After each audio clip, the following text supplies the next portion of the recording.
আমার মম ছাড়া আমার কোনো অস্তিত্ব নেই। কি বলুন তো,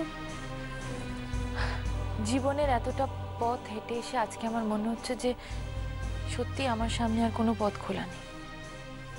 এভাবে বলছেন, আপনি যেটা করেছেন সেটা পুরোটাই মমের জন্য।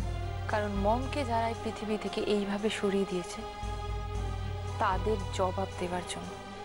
সত্যি আপনার মায়ের মতো জননেত্রী এখনকার সময় দেখা যায় না। ইনফ্যাক্ট আমার খুব ব্যাড লাগ যে ওনার সাথে আমি কাজ করতে পারি না। জানেন, আমার মমকে আমরা বারবার ভুল বুঝতাম, অনেকবার কষ্টও দিয়েছি, কিন্তু কিন্তু তাই বলে মম কোনোদিনও নিজের প্রিন্সেসের হাত ছেড়ে দেয়নি। অথচ আমার ভাগ্যটা দেখুন,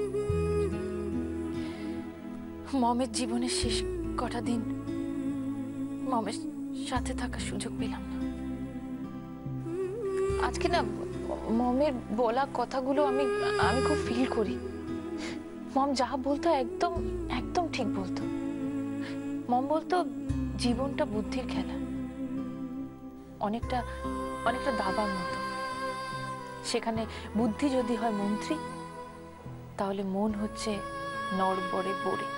কিন্তু বড়ে ছাড়া যেমন দাবা খেলা সম্পূর্ণ হয় না, ঠিক তেমন মন ছাড়াও যে জীবনে চলা যায় না, তাই না? কিন্তু এই মন আমাকে আমাকে কিছু দেয়নি, শুধু আমার থেকে ছিনিয়ে নিয়েছে। শুধু কষ্ট পেয়েছি আমি। এখন এখন আমার সামনে শুধু একটাই পথ খোলা আছে, আর সেই দিকে তাকালেই আমি দেখতে পাই আমার মন দাঁড়িয়ে আছে আর আমাকে হাত বাড়িয়ে ডাকছে আর বলছে, প্রিন্সেস, প্রিন্সেস কাম ফাস্ট, ফাস্ট প্রিন্সেস। আমি আমি জীবনের সব খেলাই তো হেরে গেছি, কিন্তু এই খেলাতে আমাকে জিততেই হবে।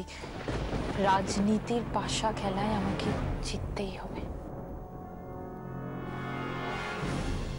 তোমার যে কোনো সিদ্ধান্তে আমি তোমার পাশে আছি আর আগামীকালও থাকবো অশ্মি।